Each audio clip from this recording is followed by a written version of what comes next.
You're watching the Team Nerd Tech Show with your hosts, Tim Gillen and Ruthie Kerwin. Hey, nerds! Tim Gillen here, Terrapin Networks, Traverse City, Michigan. Hello, and thanks for joining us for the Team Nerd Tech Show, your 30-minute podcast, regular 30-minute podcast radio show of cool tech tips and tech gadgets, all about the small business, the small office. Joining me this week and every week is my co-host from Queens, New York, Ruthie Kerwin. Ruthie, I'll throw it back to you. What do you got? Hey, Tim. Hello. All right, so we've got a couple different things we're going to touch on today. Number one is talking about a mistake that we had in a podcast from a few weeks ago that we want to correct. So I'll let you get in more details about that. That was my We're mistake, also so that's I'll fix okay. that one. Yeah, no biggie. We also have some happy news about ransomware, which I feel like we never get to share happy news in the ransomware out realm. Yeah. So we've got some good news there. And then for our tech tip today, we're also talking about multi-factor authentication and two-factor authentication, what they are, how to use them. And then lastly, we're going to be talking about a lady who implanted her Tesla key in her arm. So, there you go. So there you go. So I'll throw it back to you. Let's first off correct this mistake we have from a couple episodes back. Well, yeah, I was talking about some things back in episode 28. And I made this casual reference to the Julian calendar. And of course, we are not on the Julian calendar. But being the nerd that I am, and being as this is the Team Nerd Tech Show, I feel it necessary. I want to tell you what this is all about. Most of you probably know or may know. So the idea here is, of course, that's what leap years are all about, right? The orbit of the Earth around the sun is 365 and 1/4 days, but it's actually slightly shorter than that. It's actually 0.24 plus a little bit. And the Julian calendar, just every 4 years added a leap year. And but the problem with that is that gets off because actually it will get off about 4 days every century, something like that. And so in the 16th century, Pope Gregory had his scientists put together a slight adjustment to that, and that's what we use now. We are now on the Gregorian calendar. Gregorian calendar, yes, which is referred to as Gregorian, which is after Pope Gregory from 1582. So anyway, there's my fix for you. A couple weeks ago, referred to the fact that we were on the Julian calendar. Yes, we're not on the Julian calendar. We're on the Gregorian calendar, and I just blithely said the Julian calendar, and then it just really kind of grounded my nerd. Bugging you. Yeah, sure. That's okay. I get it. All right. So So tell me about this happy news about ransomware. What's the good news about ransomware, since we never have any good news about ransomware? There's some terrific news, really, if you think about it. And I have some other things to throw in here for us, some links that will be out on the teamnerdtechshow.com site. Ruthie will get those in for us. That's where we have this is episode 31, by the way, if anybody wants to follow up. All right. So very good. Episode 31, and this is where you can find these. So some of you may have heard a few weeks ago, and I'll put the dates here, middle of August 2019, early August 2019, thereabouts. Actually, I guess it was right at the middle. I just happened to look at the site right now. 22 local governments in Texas were hit with ransomware attacks simultaneously over a weekend. And 22 smaller local governments. This wasn't Dallas and Houston. These were smaller cities. And Texas really handled this well. The state government of Texas really handled this well. They kept it very secret which cities they were. They didn't get it all out there, and they didn't pay a dime. They had a total, the ransomware attackers were all one group that did these 22 cities. They said, give us $2.5 million and we'll give you the keys to uncrypt all these files. Now keep in mind what ransomware does. If it attacks your network or even attacks your computer, you generally won't see it on a computer, but if it attacks a network, it takes all the files on the network and encrypts them. And you can only unencrypt them with the decryption key, another piece of software to decrypt it, kind of like the files are password protected, and you have to ask someone for the password. And they're going to charge you money for that password. And there's a couple ways around that. And we've talked about this in many of the shows, but a lot of cities lately have been paying the ransom. Because, for example, Baltimore didn't pay the ransom, paid a couple $1 million.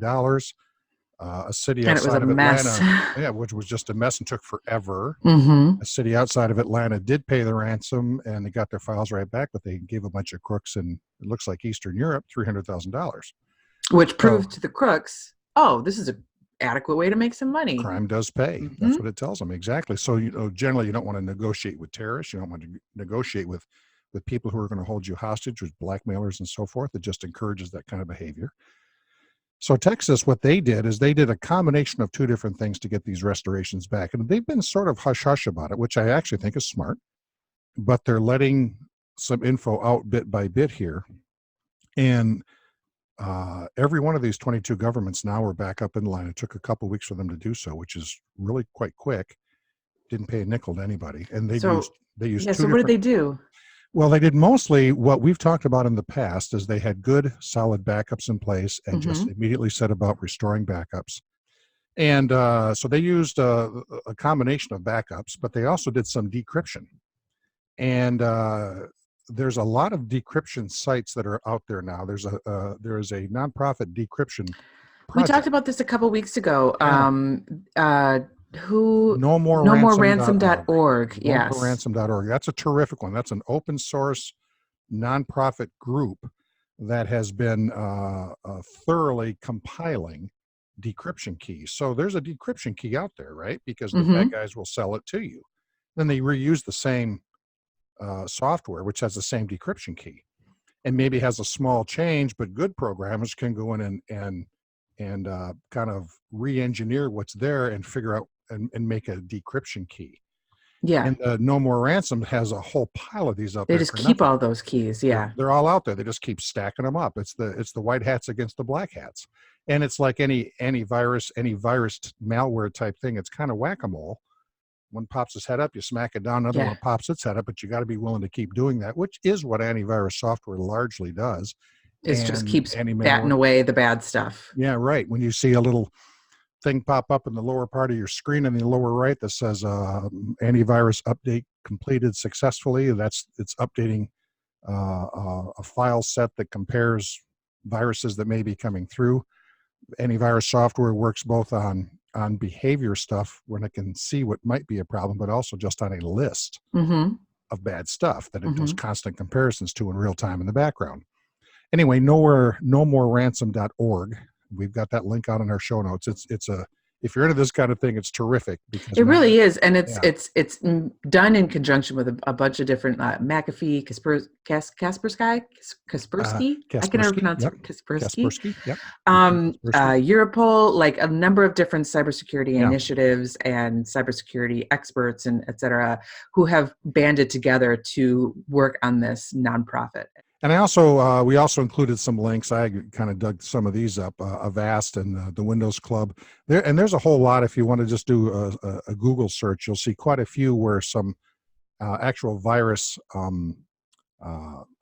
vendors, antivirus vendors, McAfee, Avast, ESET, Bitdefender, will have their own list that they keep out there. And they go to governments a lot lately. They've been going to small governments a lot. This may change things, but they've been hitting up small governments. This year, 2019, by far the largest sector that has been attacked has been small municipal governments. Now, Baltimore got hit. That's not a small municipal government. And Atlanta got hit. And Atlanta got hit. For the most part, no, you're right. It's small municipalities. Smaller towns and not large cities, maybe a few 100,000.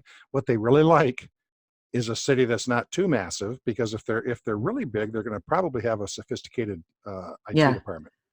If they're really small, they're not going to have any money to necessarily pay it. They'll just flip out and do without for a month while they redo everything. The sweet spot's in the middle. We've got a city with several 100,000 people that maybe is a well-run city, but they're not large enough to spend a pile of money. Massive tax base in order to, exactly. Yeah, but they'll still have enough cash to pay off a few $100,000 to get the decryption key. That's a real sweet spot. And so in this case, they figured, okay, we're going to get smart here. We'll hit 22 different smaller cities. We'll band them all together. They'll all get together and they'll come up with this $2.5 million for us, because none of them will want to go it alone. And the cybersecurity team at the Texas state government level, Greg Abbott's the governor there. He seems to do a pretty good job of this kind of thing. And they got with these cities right away. Again, not all the information's out there, but a lot of it we can read between the lines. From what, yeah. And they got together and started a very effective way, very quickly, instituted all their plans and got right after it, told the ransom guys to go fly a kite and save $2.5 million and got everything back up in a couple of weeks. For a small city, that's really, really good. And really inspiring. I mean, it really goes to show how having a proper plan in place can eradicate that fear. Yeah. You know, they had the backups, they had the access to the decryption key, you know, were able to get access to the decryption keys. They had something that they were ready to deploy the second that there was an issue that at a state level. So they were able to bring it down. It's great analogy for businesses. All businesses should have the exact same thing. So you've got a smaller government with a local tech team or their own tech team. And they take it seriously, and they understand the serious implications but bring of in it. the city or the state has a cybersecurity team that's ready to help immediately, that has a higher level of expertise and a higher level of resources, and can come into these small cities and say, okay, here's a plan that we think will work. We do this in Michigan. Governor Snyder got this started several years ago. We have a very good cybersecurity team.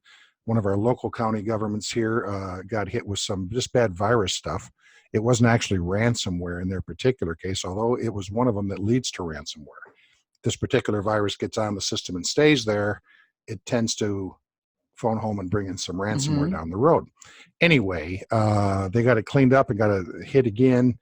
And the state government was on site, didn't cost anything to the government, didn't cost anything to the local county government, and helped them work through very quickly some of their issues. And it was all done in a very methodical way that had very little impact on the actual users in the county government, which means the county residents had very little impact. They could get their building permits and pay their fines or handle things access at the prosecutor's website. office. Yeah, exactly. All those things. All those things that people in Baltimore and Atlanta had a hard time doing when they were hit. Yeah. With people running around hand delivering subpoenas to. Yes, it was a mess, and they were doing that for months. Yeah, it was really, really quite messy. Yeah. Well, I want to use that kind of to segue now into our topic on the tech tip today, which is multi-factor identification and or multi-factor authentication, and two-factor authentication. So, is there a difference between the two, or are they basically the same? Well, they're basically the same. There is a difference between the two, but for our purposes of conversation here, they are exactly the same. Okay. And so MFA stands for multi-factor authentication. 2FA stands for two-factor authentication. And things are moving to the phrasing of MFA versus 2FA. But what that means is two-factor authentication, everyone here has had some situation, everyone listening, has probably had some situation where they logged into their bank website to look at their account.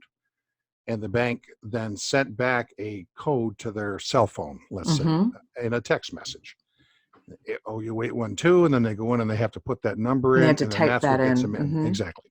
So that's two-factor authentication. And the way that two-factor authentication works is something you know, including or along with something you have. Something you know, something you have. Yes. Your phone and your password. You know your password, you have your phone. The idea here is if I steal your password, I have to also steal your phone. I have to be in possession of both your password and your phone to be able to get into your bank account. Okay. It's really a smart way of doing it. Multi-factor authentication, brings in potentially more things, such as fingerprints, like the biometrics. Biometrics. Okay. And that's something that you are. Yes. So, okay. Right. Yeah. So you have something you know, your password, something you have, your cell phone, something you are, your fingerprint, and that's only you. Now, that's not any different when you use your face to unlock your iPhone. Okay. And that's using a single factor authentication. Now that first got set when you put in your PIN on your phone, and then you use that to create your face ID, or your fingerprint ID, or both. Yeah. Exactly. But when you're talking about multi-factor, it's when you're using it to log into in general, this is when you're going to log into a cloud-based website. Okay. And I would encourage anyone to do it at every opportunity. You should do it for your Gmail. I think it's a smart move. You may not think it's quite as necessary for Gmail or Yahoo Mail or whatever, Outlook.com, whatever you might be using on the web, but it's probably a good idea. But you absolutely want to use it for anything that's healthcare related, anything that's financial related. A Like your lot of bank, sites now, PayPal. bank, PayPal, anything like that. Now, a lot of sites like that are starting to require it. A lot of banks are requiring it. A lot of credit card companies are requiring it when you log on to their site to check your balance and stuff. They're requiring some kind of two-factor, multi-factor. My Amazon started requiring it in order to log on to my Amazon to buy anything. Which is actually a good thing. Mm-hmm. And you get used to it. It's not that big a deal. It really isn't. Another way it works is through different authenticator apps that you put on your phone, which I prefer over a text message, because a text message itself is not secure. So I like Google Authenticator and Authy, Authy. Go to authy.com. We'll have the links for these in the show notes.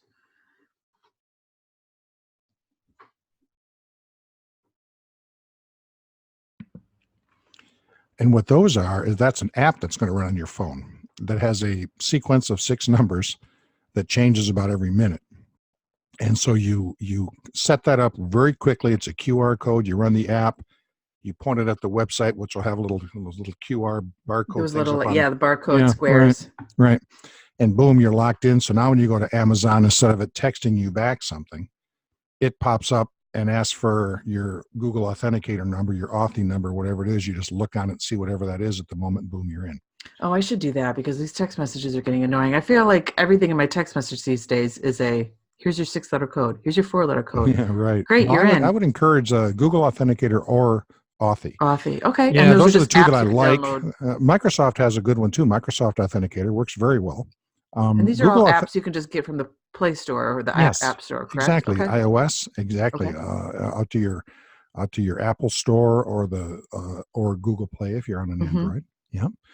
And that I prefer that personally over a text message. It's simpler and more secure from my perspective. I think it's easier. And they're not difficult to set up. It's one of those things that you go through a little bit of hassle. And then every time to get it set up, and then every time you connect, you have another 10 seconds of doing that. But man, there's a peace of mind factor there. It's just a lot more difficult for someone to be able to break into your account. I mean, a lot more difficult. Yeah. I mean, we talked about maybe, I think 5 episodes back, it was episode 25 possibly, about SIM swapping, the dangers of SIM swapping. We've also recently shared an article about that on our Facebook page. So if you want to see something a little bit more recently about the dangers of SIM swapping that goes in a little bit deeper into what that is, check us out at the Team Nerd Tech Show on Facebook. But that's really scary, where the thieves have your phone and then they use your phone to bypass two-factor authentication.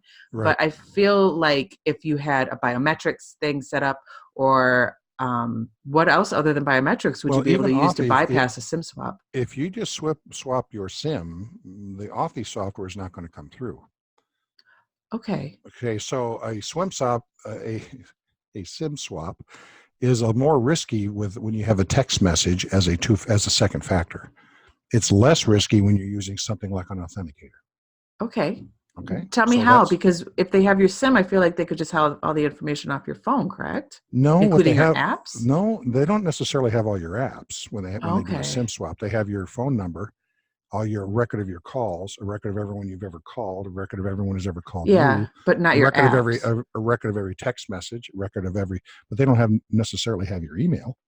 If they pop that into a different phone, because you have to load up Gmail app and you have to be able to log in with it, and that's not kept on a SIM card. Okay, yeah, that makes sense. So that would be a good way to bypass something like that happening, because the guy that we initially talked about a couple episodes ago was taken for something like thousands and thousands of dollars, and then they infiltrated his Twitter account, and it was but they had, if you remember, they had other passwords on that person, and everything came back to him as a text for his two-factor. That is true. Yeah, that is true. Yeah. So if he had something different set up, right, he could have mitigated that. He could have helped himself a lot. Now that still could have been very messy. Here's what happens. If you have someone's SIM card and you could just go out to the bank, Home Depot, whatever, and you say, I need to change my password. And if you're able to get into their email when you have the SIM swap, now you can handle a password change. Yeah. And then it says, well, we're not going to actually let you change the password unless you enter in this code that we text to you. Well, I've got your phone. Okay, fine, no problem. Yeah. Exactly. Oof. So that was the risk there, if you recall. Yeah. Okay. All right, so talk to me about this article that you had here saved, or that you sent in here that we're going to be sharing in the show notes for this episode, about how Microsoft using multi-factor authentication. It's really a mouth jumble. Blocks 99.9% of account hacks. That's huge. That's huge. They said That's that they've really been huge. seeing 300 million fraudulent sign-in attempts every day. Yeah, And imagine they block that. almost all of those. That's bananas. They block almost all of them that have multi-factor authentication. So those are the ones they block. No, this in the real world at the moment. Now these things change because the bad guys get more creative. Yeah. But these things, the multi-factor authentication, two-factor authentication, at the moment is huge for. It's not just one added layer of security; it's an exponential added layer of security. It's really like a brick wall layer of security. Well, I'm always reluctant to say that, but it's still it makes a significant difference to the point that it's almost a brick wall. Yeah, that's true. Wow. Okay. Yeah.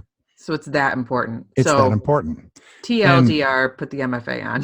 Yeah, TL, too long, don't read, didn't read. Yeah. Just do multi-factor. So when you have an option to do it, the Team Nerd recommendation is to do it. We do it on all sorts of things. We do it at the corporate level. All of our techs, whenever we're accessing anything, almost anything, it's multi-factor, almost anything, because anything else is just not as secure as we want. And we host certain things that we host on premise at our office on our servers in our building. Even those we have multi-factor on so that we can access them from the outside or the inside and not worry about it. And I've got folks who work remotely, and I've got me, and they all have to use a 2FA. So I'm in my office, I have to use it, and we just use it. And I think it's really smart to do that. I was just saying, I think it's really smart to really get used to it, because the more you're used to it, to just buy something on Amazon, the more used to it you're going to be when it's something that might be a little bit even more, I don't want to say important, because you've got your credit card information and everything in Amazon, but even things that like your healthcare that you would be a little bit more concerned about keeping secure. You're already used to using MFA with other stuff. You may as well use it on there. And there's something else I'd add.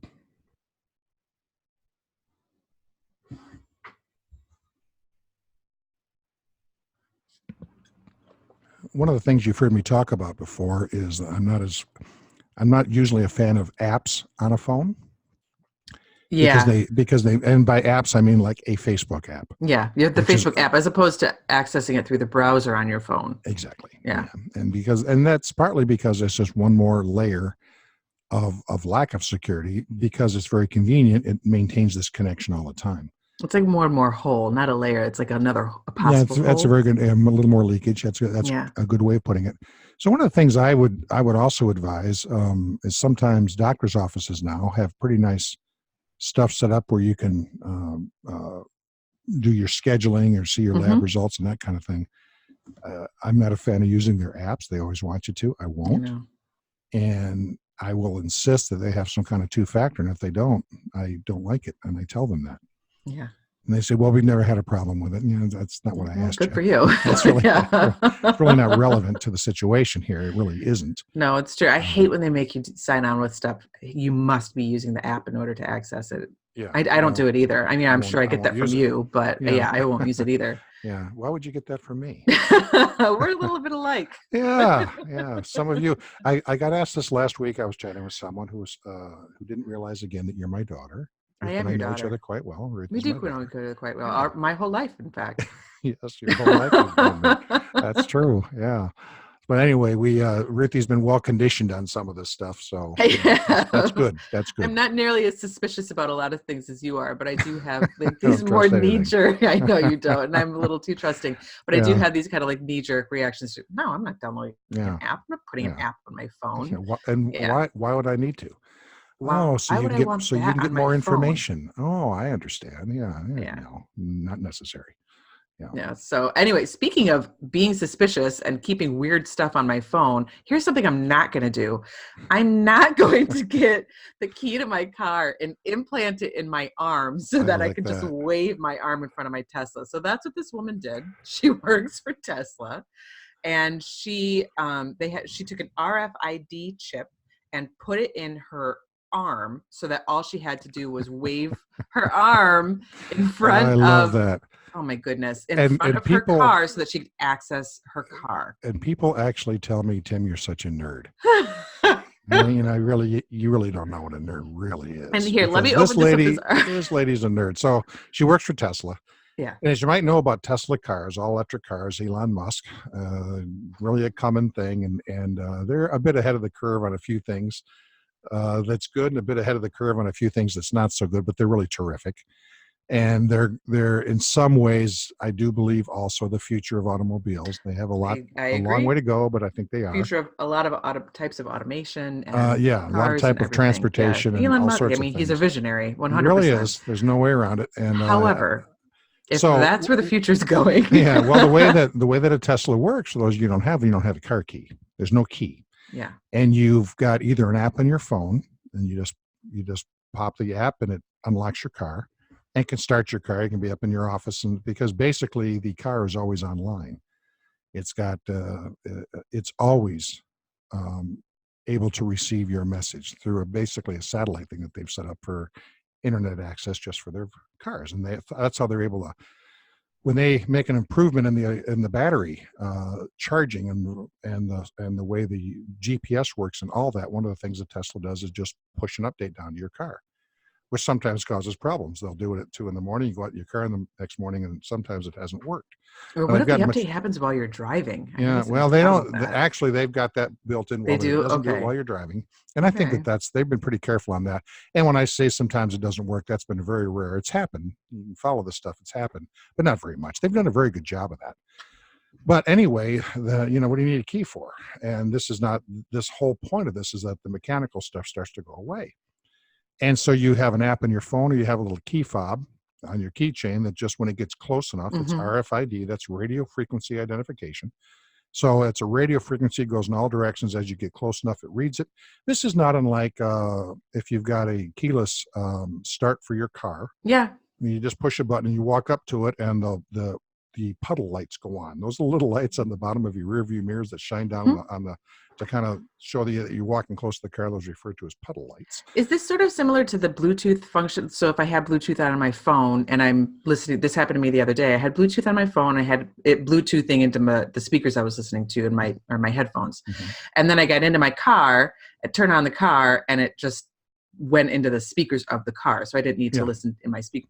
That's a Bluetooth. Is that different from RFID? Well, or yeah, is it kind it's of very works different in the same way? Well, no, it's not actually kind of the same, because Bluetooth requires a connection that you establish. Yeah, and obviously I have my phone Bluetooth to my car. And you've told your car. Yeah. You've told the Bluetooth in your car when I fire my car up, I'm going to take the Bluetooth in the car and see if I can find this phone. And if I can find this phone, I'm going to connect to it. Connect to it automatically. So that's what it was. Yeah. Now that's not unlike in some ways the way this works, although an RFID has a much larger range than Bluetooth also. Okay. Yeah. And doesn't require the same kind of handshake in both directions. Handshake. I get it because she has it in her arm. Yeah, there you go. Yeah, there you go. Funny joke. Anyway. Yes, be sure and tip your waitress. I'll be here all week. That's what I'm supposed to, right? So one of the things that I find so hilarious about this, she dissolved her RFID card. She dissolved it in acetone and then had it encased in biopolymer so it wouldn't, so she could put it in her arm. So then she went to a body modification studio and had the chip, which they said, I love that this is the description they use. As a mother, I got a kick out of this. They said the chip is about the size of a Lego minifigure, which I've stepped on one of those in bare feet, and that feels way bigger. Yes, all parents know. Yeah, right.